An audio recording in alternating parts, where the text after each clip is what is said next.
നമ്മുടെ ഈ മേട്ടയിൽ കാട്ടാനകളുടെ ശല്യം ഉണ്ടായത്. 2 വീടുകളെയാണ് ആനയെ ആക്രമിച്ചത്. നമ്മുടെ പ്രദേശത്ത് വളരെ കുടിയേറ്റ കാലഘട്ടം മുതൽ അധിവസിക്കുന്ന കുടുംബങ്ങളായിരുന്നു അവർ. ഇവിടെ കൃഷി ചെയ്ത് ഉപജീവനം നടത്തി വന്നിട്ടുള്ള ആളുകൾ ഇപ്പോൾ വഴിയുടെയും മറ്റ് പ്രായോഗികമായ ബുദ്ധിമുട്ടുകളുടെയും പേരിൽ എല്ലാ ദിവസവും ഇവിടെ ഒന്നും താമസിക്കുന്നില്ല എന്നുള്ളൊഴിച്ചാൽ അവരുടെ ഏക ഉപജീവന മാർഗമായി ഈ മേഖലയിലാണ് കാട്ടാനയുടെ അതിക്രമം ഉണ്ടായിട്ടുള്ളത്. ആ അതിക്രമത്തിനിരയായിട്ടുള്ള കുടുംബങ്ങൾ ഭാഗ്യത്തിന് ഒരു വീട്ടിലില്ലായിരുന്നു എന്നുള്ളൊരു വലിയ ദൈവാനുഗ്രഹം എന്ന് തന്നെ പറയാം. അവർക്ക് ഇപ്പോൾ താമസിക്കുന്നതിനും മറ്റു കാര്യങ്ങൾക്കും ആവശ്യമായിട്ടുള്ള എല്ലാ ക്രമീകരണങ്ങളും പഞ്ചായത്ത് പ്രസിഡൻ്റെ നേതൃത്വത്തിൽ കഞ്ഞിക്കുഴി ഗ്രാമപഞ്ചായത്ത് സ്വീകരിച്ചിട്ടുണ്ട്. ബഹുമാനായ Idukki MP advocate Dean Kuriakose, MLA Roy K Paulose, അതുപോലെ തന്നെ ജില്ലാ കളക്ടർ, DFO ഉൾപ്പെടെ എല്ലാ വിഭാഗം ആളുകളുടെയും പൊതുജനങ്ങളുടെയും ജനപ്രതിനിധികളുടെയും എല്ലാം ഒരു കൂട്ടായ ഇടപെടൽ ഈ മേഖലയിൽ ഉണ്ടായിട്ടുണ്ട്. പരമപ്രധാനമായി ലക്ഷ്യമാക്കുന്നത് ഇപ്പോൾ ഇവിടെ അധിവസിക്കുന്ന കുടുംബങ്ങളെയും അവരുടെ കാർഷിക സംവിധാനങ്ങൾക്കും ഒരു കോട്ടവും ഉണ്ടാകാത്ത നിലയിലുള്ള ഒരു സുരക്ഷാ ക്രമീകരണങ്ങളെക്കുറിച്ചാണ് ഉന്നത തലങ്ങളിൽ തന്നെ ആളുകൾ നടത്തിയിട്ടുള്ളത്. ഡിസാസ്റ്റർ മാനേജ്മെൻറ്റ് അടക്കം ഈ കാര്യത്തിൽ ശക്തമായ ഇടപെടൽ നടത്തിയിട്ടുണ്ട്. ഇവിടെ പഞ്ചായത്ത് പ്രസിഡന്റ്, പഞ്ചായത്ത് അംഗങ്ങൾ, പൊതുപ്രവർത്തകർ, വനം വകുപ്പ് റേഞ്ച് ഓഫീസർ ഉൾപ്പെടെയുള്ള വനം വകുപ്പ് ഉദ്യോഗസ്ഥന്മാർ അടക്കമുള്ള ആളുകൾ ഇവിടെ ഉണ്ട്. ഈ മേഖലയിൽ ഇനിയും ഇത്തരത്തിലുള്ള ശല്യങ്ങളുണ്ടായാൽ നാട്ടിലെ ജനങ്ങളുടെ സ്വൈര ജീവിതത്തിന് ഗുരുതരമായി ബാധിക്കുമെന്നുള്ളതുകൊണ്ട് വനാതിർത്തി നിർണ്ണയിക്കുന്നതിന് വേണ്ടിയല്ല, പക്ഷേ ജനങ്ങളുടെ സുരക്ഷയെ കരുതി ആവശ്യമായ മുൻകരുതൽ ഉണ്ടാക്കുന്നതിന് വനം വകുപ്പ് ഉദ്യോഗസ്ഥന്മാർ ബന്ധപ്പെട്ട ജനപ്രതിനിധികളുമായി നടത്തിയ ചർച്ചകളുടെ അടിസ്ഥാനത്തിൽ ആവശ്യമായ ക്രമീകരണങ്ങൾ ഉണ്ടാക്കിയിട്ടുണ്ട്. കൂടുതൽ വിപുലമായ തലത്തിൽ തന്നെ ആവശ്യമായ ചർച്ചകൾ നടത്തി ഇതിനു വേണ്ട ഒരു സമ്പൂർണ്ണമായ കരുതൽ നടപ്പാക്കുന്നതിൻ്റെ ഭാഗമായിട്ടുള്ള ഇടപെടലുകൾ പഞ്ചായത്ത് പ്രസിഡന്റ് ഉൾപ്പെടെ ഈ മേഖലയിലെല്ലാ ജനപ്രതിനിധികളുടെയും MLAയുടെയും MPയുടെയും ഒക്കെ നേതൃത്വത്തിൽ ജില്ലാ ഭരണകൂടത്തിൻ്റെയും വനംവകുപ്പിൻ്റെയും ഒക്കെ സഹായത്തോടു കൂടി വേണ്ട ക്രമീകരണങ്ങൾ ഉണ്ടാക്കണമെന്നാണ് ലക്ഷ്യമാക്കുന്നത്. അതോടൊപ്പം പ്രദേശത്തെ ജനങ്ങളിൽ പ്രത്യേകമായ ആശങ്കകളൊന്നും രൂപപ്പെടേണ്ടതായിട്ടില്ല. അത്തരത്തിലുള്ള ഭയപ്പാടുകൾ സൃഷ്ടിക്കേണ്ടതില്ല.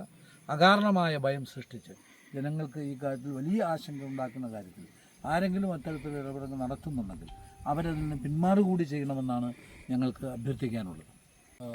ഇതിപ്പോൾ നമ്മുടെ വാഴത്തോപ്പ് സ്റ്റേഷൻ പരിധിയിൽ വരുന്ന എടത്തട്ട് എന്ന് പറയുന്നൊരു സ്ഥലത്താണ് നമ്മളിപ്പോൾ നിൽക്കുന്നത്. ഇപ്പോൾ ഈ എടത്തട്ട് എന്ന് പറയുന്ന ഒരു EFL ആണ്, ഒരു ഇക്കോളജിക്കൽ ഫ്രജൈൽ ലാൻഡ് ഉണ്ട്.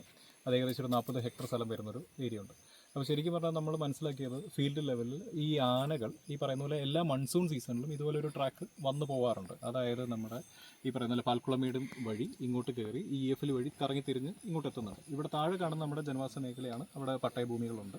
അപ്പോൾ നമ്മളിപ്പോൾ മനസ്സിലാക്കിയതെന്ന് വെച്ച് കഴിഞ്ഞാൽ ഇന്നലെ 2 വീടുകൾക്ക് നാശനഷ്ടം ഉണ്ടായിട്ടുണ്ട്. മുൻപ് ഇതുപോലെ ഇത്തരം അവസ്ഥകൾ ഉണ്ടായിട്ടില്ലെങ്കിലും സാധ്യതകൾ നമുക്ക് തള്ളിക്കളയാൻ കഴിയുന്നില്ല.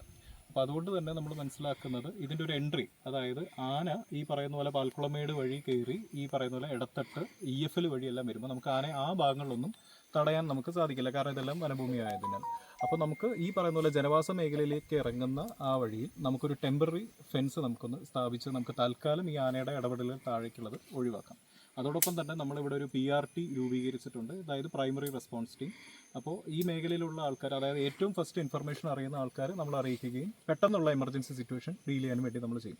അതോടൊപ്പം തന്നെ നമ്മൾ ഈ പറയുന്ന പോലെ മക്കുവള്ളി ഭാഗത്തു നിന്നും ആണ് ഇത് കയറുന്നെന്നുള്ള നമുക്കൊരു ഇതുണ്ട്. മക്കുവള്ളി, ഇടുക്കി അങ്ങനെ വരും.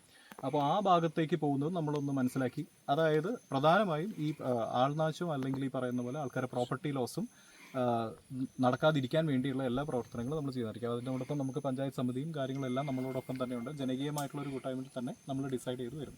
പിന്നെ ശാശ്വതമായൊരു പരിഹാരം എന്ന് പറയുന്നത് നമ്മൾ ഈ പറയുന്ന പോലെ നമ്മുടെ ഈ ഒരു ബൗണ്ടറി ഒരു കൺസോളിഡേഷൻ്റെ ആവശ്യമുണ്ട്. പക്ഷേ എന്നിരുന്നാൽ പോലും ഇത് തൊടുപുഴയും നേരിമംഗലവും എല്ലാം വരുന്ന ഒരു റേഞ്ച് ആയതിനാൽ നമുക്ക് എല്ലാത്തിൻ്റെ സംയുക്തമായിട്ടാണ് വരുന്നത്. പക്ഷേ ഇമീഡിയറ്റ് ആയിട്ട് ജനവാസ മേഖലയിലേക്ക് ഇറങ്ങുന്നത് കൃത്യമായിട്ട് തടയാനുള്ള കാര്യങ്ങൾ നമ്മൾ ചെയ്യുന്നതായിരിക്കും. തൽക്കാലം നമ്മളൊരു ഫെൻസ് ഉപയോഗിച്ച് PRT മെമ്പേഴ്സിനൊക്കെ ഉപയോഗിച്ച് നമ്മൾ ആദ്യഘട്ടം എന്ന നിലയിൽ നമ്മളത് ചെയ്യും. പിന്നെ ഈ ആന എല്ലാ മൺസൂണിൽ വരുന്നതിനാൽ വലിയൊരു വിഷയത്തിലേക്ക് പോകാനുള്ള ഒരു സാധ്യത നമ്മൾ കാണുന്നില്ല. ഇന്നലെ കൃത്യമായിട്ട് നമ്മൾ ഡ്രൈവ് ചെയ്ത് വിട്ടിട്ടുണ്ട്. ഇനി ഒരു സാധ്യത തള്ളിക്കളയുന്നില്ല. എന്നിരുന്നാലും വലിയൊരു പാനിക് സിറ്റുവേഷൻ നമുക്കിവിടെ ഇല്ല. ഈ നരമ്പ റേഞ്ച് ഓഫീസർ സന്ദേശപരമായിട്ട് തന്നെയാണ് EFL നാളെ ഈ മേഖല കംപ്ലീറ്റ് ആളുകൾക്ക് കയറാൻ മേലാത്ത ഏരിയ ആക്കുക എന്നുള്ള ലക്ഷ്യമൊന്നും അതുമായി ബന്ധപ്പെട്ടില്ല. ഇപ്പം നമ്മുടെ മുമ്പുള്ള ഏക ലക്ഷ്യം ജനങ്ങളുടെ ജീവനും അവരുടെ കാർഷിക സംവിധാനങ്ങളും അവരുടെ ജീവിത സാഹചര്യങ്ങളും സുരക്ഷിതമാക്കുക എന്നതാണ് പഞ്ചായത്ത് കമ്മിറ്റിയും ജനപ്രതിനിധികളും ഉദ്യോഗസ്ഥ നേതൃത്വവും എല്ലാവരും കൂടി സംബോധന.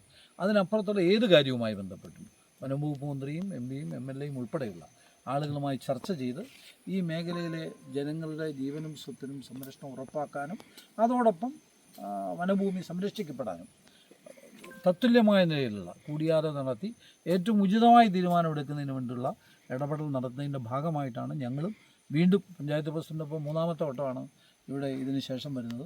വീണ്ടും ഈ കാര്യത്തിൽ വരികയും ഇടപെടുകയും ചെയ്യാൻ ആവശ്യമായ ക്രമീകരണം ഉണ്ടാക്കും. ഏത് സമയത്തും ആവശ്യപ്പെട്ട പഞ്ചായത്ത് മെമ്പർ, ഗ്രൂപ്പിന് അങ്ങനെ എല്ലാ പൊതുപ്രവർത്തകരൊക്കെ വളരെ ലൈവായി ഈ കാര്യത്തിൽ സജീവമായിട്ടുണ്ടാകും. കഞ്ഞിക്കുഴി പഞ്ചായത്തിലെ 9ാം വാർഡിലെ വാർഡ് മെമ്പറാണ് ഞാൻ. എൻ്റെ പേര് ജാൻസി സ്റ്റീഫൻ.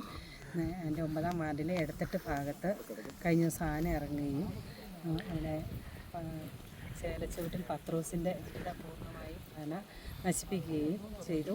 അതിൻ്റെ തൊട്ടടുത്ത് താമസിക്കുന്ന അവരുടെ ചേട്ടൻ ബേബിയുടെ വീടും ജനലിലെ ചില്ലും എല്ലാം തല്ലി പൊളിച്ച് ബാത്റൂമും എല്ലാം കഴിഞ്ഞ് വാട്ടർ ടാങ്ക്, വാഷിംഗ് മെഷീൻ അങ്ങനെ എല്ലാം താമസയോഗ്യമല്ലാത്ത രീതിക്കാക്കി 2 വീടും അവർ ഇവിടെ ഇല്ലായിരുന്നു.